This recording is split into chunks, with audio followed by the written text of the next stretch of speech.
Pero Beatrice, hindi mo makakausap ng ganyan ng asawa mo. Tingnan mo siya. The Lance we used to know ay ibang-iba sa Lance na kaharap natin ngayon. Inilingan ko si Jay. Mas gusto ko pa rin ang kausapin ng asawa ko. Baka sakaling mapilit ko siyang sumama sa amin pa uwi. Ngayon nandito na nga siya at alam na namin parehong buhay siya at nakaligtas hindi ko siya pa pwedeng iwan. Kasama ang babaeng ito. Kakausapin ko lamang siya, Jay, please. Nakikiusap na sambit ko. Baka sakaling makikinig siya sa akin. Beatrice, sa totoo lang, wala na kaming pakialam pa kay Lance. Mariing sa ni Poirier at alam kong hindi yan nakaligtas sa pandinig ni Lance. Narinig niya iyon pero hindi man lang siya nag-react. Tumigas na ang ekspresyon ng mukha niya. Sa ginawa niya ngayon sa'yo, ewan ko na lang. Ang hirap niyang patawarin pa. Dugtong niya dahilan para sumikip ang dibdib ko. Isa ako sa mga naging saksi na magandang samahan at pagkakaibigan nila. May malasakit sila sa isa't isa at iniingatan nilang friendship nila. Pero nang dahil sa trahedyang iyon nawala sa amin si Lance. Tapos nang mahanap na namin siya, ibang-iba na siya sa Lance na kilala naming lahat. Tama si Jay sa sinabi niya kanina.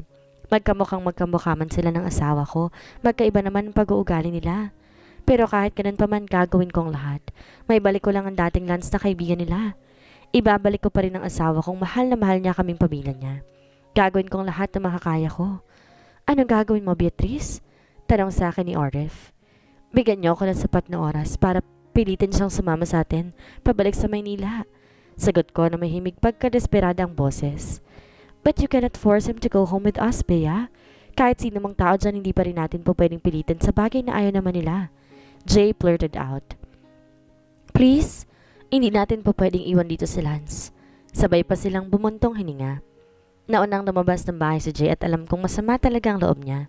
Si Orif ang sumunod na masama pa niyang tiningnan ang asawa ko lalo na sa babae. Alam mo, pamilyar sa akin ang boses mo. Wika ni Poirier at tinuro pa niya ang babae. Nakita ko naman ang gulat at pagtataka na nakaguhit sa mukha nito pero mabilis din siyang nakabawi. Poirier, Lance warned him. Pinagtatanggol na talaga ito laban sa amin? Wow, kilala mo pala ako? Nangaasar na sa ni Poirier kaya umigting ang panga ng kaibigan niya. Tandaan mo to, Lance. Hindi namin tatantan ng kinikilala mong asawa ngayon. Ang ganyang klaseng mukha? Innocented mo kang di makabasag pinggan? Nanunoy ang usal pa niya. Stop it, Poirier. Umalis na lang kayo. Bulalas pa ni Lance. Mabilis na napigtas ang pisi ng kanyang pasensya. Poirier, tara na sa labas. Sigaw ni Jay mula sa labas ng bahay. Mapanlin lang yan, Lance. Alam ko may ginawa siyang hindi maganda. Magsisisi ka sa bandang huli. Huling saad pa ni Poirier bago siya tuluyang umalis at may pagdadabog pa. Bakit di ka pa sumunod sa kanila? Umalis ka na rin, Beatrice? Malamig na usal niya. Hinila niya ang babae at magtutungo na sana sila sa isang kwarto nang mabilis ko siyang pinigilan. Mahigpit kong hinawakan ang braso niya at hinila siya papalapit sa akin. Lance, please, makinig ka muna sa akin. Mag-usap tayo, please. Beatrice, ano pa bang pag-uusapan natin ngayon? Tanong niyang malamig pa sa yelo ang kanyang boses. Hindi ako sanay na ganito siya. Hindi ako sanay na ganito kalamig ang trato niya sa akin. Hindi ako sanay na tila wala na nga talaga siyang pakialam pa sa akin. Iba na ba talaga? Iba na ba talaga ang mahal niya at hindi na ako? Iba na ba ang gusto niya makasama? At sa piling ng babaeng to'y bubuo na nga talaga sila ng bagong pamilya? Ngunit paano ko? Paano na kami ng mga anak namin? Sina Lou at Dylan. Hindi pa yan nakikita ang bunso naming anak. Hindi ako aalis dito hanggat di mo ako kinakausap ngayon, Lance. Sigaw ko at tinabig niya ang aking kamay. Dahilan para bumigat ang pahinga ko. Parang sinasakal ang leeg ko dahil nahihirapan na akong huminga ng maayos. Ganyan ka na dati pa, Beatrice. Kung may gusto ka na isang bagay, dapat makuha mo yon. Mapilit kang tao. Mariing sambit niya, tila naging isang gripo ang pag-agos ng mga luha ko. Isa ngayon sa pag-uugali ko na ayaw ng lahat, pero hindi siya, dahil tanggap niya yon. Tanggap niya ako, tanggap niya ang pagkatao ko, pero bakit ngayon? Bakit ngayon sinasabi niya sa akin ang lahat ng yon? Parang isa na rin siya sa mga taong ayaw na ng pag-uugali kong yon. Lance, bakit? Bakit ginagawa mo to sa akin? Mahal ko, pagbigyan mo na siya. Kausapin mo na siya. Naikayom ko ang kamao ko dahil sa sinabi ng babae. Ang lambing ng boses niya at sa paraan mahinhin pa. Tila pinipilit niya rin ang asawa ko na hindi to magalit sa kanya. Pero Narmisa, sige na, kausapin mo na siya para sa akin. Pakiusap. Franz? Sabi niya at tatigil sa pagtulo ang mga luha ko. Ang boses na iyon. Hindi ako dapat magkamali. Narinig ko na yon. Hindi Franz ang pangalan niya. Matigas sa saad ko. Beatrice. Nagbabantang sambit niya sa pangalan ko. Hindi naman Franz ang pangalan mo, Lance. Shut up! Franz, kausapin mo na siya para matapos ng lahat. Giit pa ng babae sa aking asawa. Huwag mo siyang sigawan. Kausapin mo siya na maayos. Sunod-sunod ang pagkurap na mata ko at nanghina lang ang mga tuhod ko na makita ko ang paghaplos niya sa pisngi nitong bumaba pa sa balikat. Nanlalabo ang paningin ko na makita ko rin ang magaan na paghalik niya sa noon nito. Ang sakit makita ng eksenang yon. Lance? Sambit ko sa pangalan niya na halos pabulong na nga lamang iyon. Tsaka hindi niya na narinig pa iyon. Ihintayin mo ako sa kwarto natin, mahal ko. Parang paulit-ulit lang akong inapakan sa dibdib, sinaksak ng patalim at pakiramdam ko nga'y nagkasugat-sugat na ang puso ko. Tila mahahati na ng 10 beses. Bumagal ng aking paghinga, may bumabara na sa lalamunan ko. Bumalik siya sa kinaupuan niya kanina at talagang nalagpasan niya ako. Lance, ano pang ginagawa mo? Hindi ba mag-uusap pa tayo ayon sa gusto mo? Uupo sana ako sa tabi niya pero bigla siyang umiwas. What the hell are you doing? Nasa bahay ka namin, Beatrice. Nasa loob din itong asawa ko. Di magandang makita na may katabi akong ibang babae bukod sa asawa ko. Inis niyang saad. Akong asawa mo, Lance. Ako yon at dapat ako lang yon. Paano mo nasasabi sa akin ang bagay na to? Bakit ang dali-dali mong sabihin at nagagawa mo rin akong saktan? Lance, wala ka na bang ibang kayang sambitin ba? Bukod sa pangalan ko, Beatrice, nakakasawang pakinggan. Mahigpit kong hinawakan ng kamay ko at sa parang yun kumukuha ko ng lakas ng loob para kausapin siya kahit alam kong masakit ang mga katagang lumalabas mula sa kanyang bibig. Pero titiisin ko ang sakit na yun, makausap ko lamang siya. Anong nangyari, Lance? Ang aksidenteng yun. Pwede ba? Iwasan mong bagitin sa akin ang trahedyang yun. Ayoko nang marinig pa. Putol niya sa aking sinabi. Napayoko at bumuntong hininga. Pilit na pinapakalma ko ang sarili ko. 2 taon kang nawala sa amin, Lance. Sa mga panahon yun, nandito ka lamang ba? Nakaligtas ka mula sa kapahamakan. Pero bakit? Bakit di ka nagpakita sa amin? Bakit di ka na bumalik? Bakit di mo sinabi sa akin na buhay ka? Sunod-sunod ang naging tanong ko. Isa ito sa gumugulo sa isipan ko. Buhay siya at mukhang maayos rin ang kalagayan niya. Pero bakit? Bakit nanatili siya sa lugar na ito? Sa lugar na itong malayo sa syudad? Bakit hindi niya pinaalam sa akin ang kaligtasan niya? Bakit pinaabot pa niya ng 2 taon bago? Hindi. Ang mga kaibigan niyang nakahanap sa kanya at mukhang wala siyang balak na umuwi at bumalik pa. Ang alam ko, mas gusto ko dito. Kasama ko ang babaeng mahal ko. Mas lumaki ang bikig sa lalamunan ko dahil sa aking narinig. Nanginginig ang mga kamay at naninigas din ang aking katawan. Parang puputok ang ugat sa ulo ko. Parang wala na rin kawala pang puso ko sa sobrang sakit. Pakiramdam ko at akin ako sa puso. Lance, paano mo nasasabi yan sa akin? Tanong ko. Nauutal na ang boses ko at nahihirapan na ako magsalita. Nagsugat ang likod ng kamay ko at palad nito dahil bumao ng mahaba kong kuko. Pero hindi ko man lang naramdaman ang sakit na iyon. Walang-wala ang nararamdaman ko sa puso ko. Uuwi rin ako kung gusto ko, Beatrice. Sinabi ko na sa iyo kanina, hindi mo ako mapipilit na sumama ngayon sa inyo pa uwi. Marami pang mahalagang bagay ang gagawin ko rito bago ako babalik sa Maynila. Lance, tumayo siya at namulsa lamang. Hindi niya ako magawang tingnan ng diretsyo sa mga mata ko. Iniiwasan niya noon. Sumama ka na sa kanila, saan niya, at natataranta na tumayo naman ako. Lumuhod ako. Sa harapan niya, tinawakan ko pa ang kamay niya. Hindi ako aalis dito nang hindi ka kasama. Lance, sumama ka na. Please, hindi ako aalis dito ngayon. Hindi kami aalis nang hindi ka namin kasama, Lance. Malakas akong humikbe ng marahas. Na siyang binawi ng kanyang kamay kaya tuluyan ako napaupo sa sahig. Ganito ka na ba talaga, Beatrice? Desperada na't hindi mo titigil ng isang tao hanggat hindi mo talaga nakukuha ang gusto mo? Lance, mahal kita. Mahal na mahal kita, please. Huwag mo sanang gawin to sa akin. Huwag mo naman sanang gawin to. Matagal ka naming hinanap, hindi mo lang alam. Hindi mo alam ang sakit na malaman ko na wala ka na. Lance, sinahanap ka na ni Luther. Nagmamakaawang saad ko. Sa kabila ng nararamdaman kong sakit na ito, mga salitang sinabi niya unti-unting naglaho yon na nakita kong imahe ng aming mga anak. Ipapakilala ko na sa'yo si Dylan, Lucas. Alam ko masisiyan siya kapag nakita na niya si Dylan.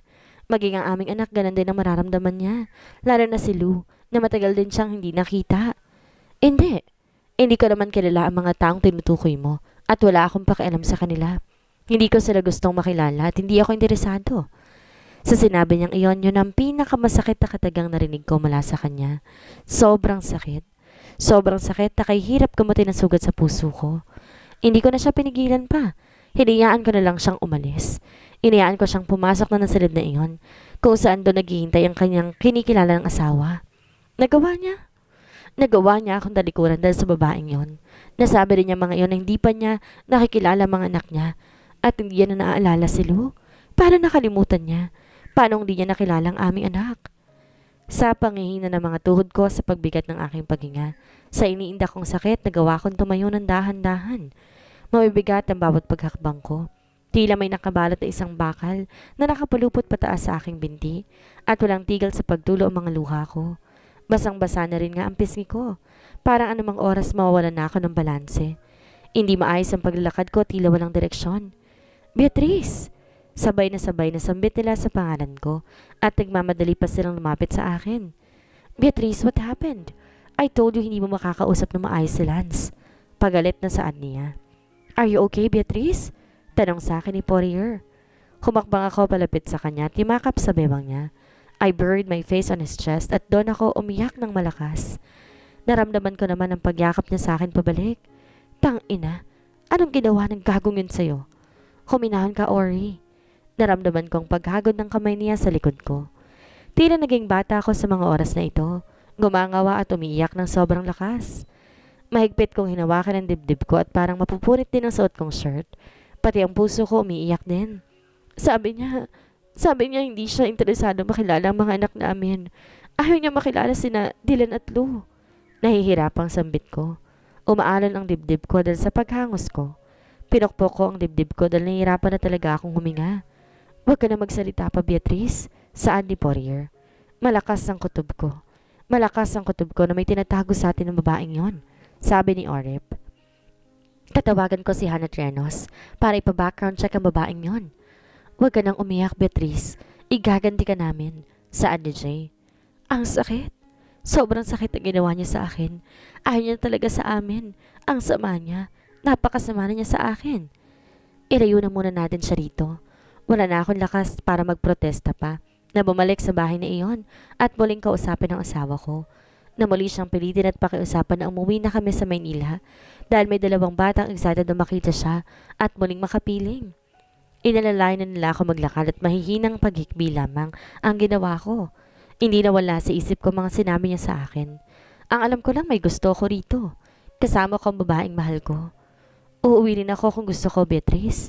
Sinabi ko na sa iyo kanina, hindi mo ako mapipilit na sumama ngayon sa inyo pa uwi. Marami pang mahalagang bagay ang gagawin ko rito bago ko babalik sa Maynila. Hindi. Hindi ko naman kilala ang mga taong tinutukoy mo at wala akong pakialam sa kanila. Hindi ko sila gustong makilala pa at hindi ako interesado. Hindi ko sila gustong makilala pa at hindi ako interesado. Natulala lang ako sa loob ng sasakyan ko. Hindi na ako umiyak, hindi dahil pagod na ang mga mata ko sa pagbuhos ng mga luha, dahil ibang parte naman ng katawan kong lumuluha. Ang puso ko na sobrang hapdi pa rin. Bumili kanina ng bottled water si Arif at pinainom ako nito. Wala akong balak inumin yon dahil hinawakan ko lamang yon at hawak-hawak ko pa rin. Nangangalahati pang tubig. Nasaan si Beatrice? Ayos lang ba siya? Bumukas ang pintuan ng passenger seat. Beatrice, ayos ka lang ba? Kahit hindi ko yung lingunin, alam ko na kung sino. Kilala ko ang boses niya. Beatrice, hayaan mo muna siya, Snyder. Boses iyon ni Resh. Jay, dapat kami yung una niyong tinawagan para puntahan si Lance. Magiging aware si Beatrice sa kalagayan ng asawa niya. Malalim ng gabi, Hesper. At sa tingin mo ba, oras pa kami para tawagan kayo? Saan ni Jay? Kusang pumunta dito si Beatrice. Hinabol lamang namin siya rito. Wika naman ni Poirier. Tsaka wala na tayong magagawa pa. Isa pa, wala pa rin namang magbabago eh. Magkikita pa rin sila ni Lance at ganito rin naman ang mangyayari. Kaya't para saan pang awareness na yon? Talong ni Gaspar. May punto ang kanyang sinabi. Wait, sinahan at Trenos lang tinawagan namin. Bakit nandito kayong lahat? Nagtatakan tanong naman ni Orip sa kanila. Wala sa sariling napatingin ako sa kanila. Nasa pintuan sila ng sasakyan. Nandun si Naresh, Renos, Snyder, Hespe, Oben, Ladonio, Gaspar, Jovan, Bunker, Amir at Haji. Kompleto nga silang lahat. Nandito sila. Alam mo naman na kung pagdating sa kaibigan natin, one call away kami. Saan nila doon? Beatrice, okay? Nag-aalalang tanong ni Gaspar. Lumayo muna ako. Pero nung malaman namin ang totoong nangyari, parang gusto ko na rin patayin si Lance. Malamig na saan ni Renos at bigla siyang umalis. Hinabol siya ng mga kaibigan niya. Renos, sandali lang. Parang gusto ko rin siyang lunurin sa dagat. Isa ka pala, Donnie. Umalis muna kayo, susuriin ko muna si Beatrice. Ani Jovan, kung pagdating naman sa mga lalaki, siya rin ang nag-iisang doktor na kaibigan nila. Yon ang ginagawa ni Jovan at pagkatapos niya akong suriin, hindi ko na malayo nakatulog na pala ako.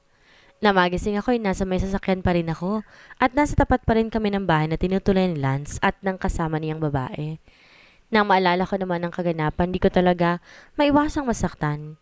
Napabuntong hininga ko. Pakiramdam ko ang dami na nangyari sa araw na ito. Nakakapagod.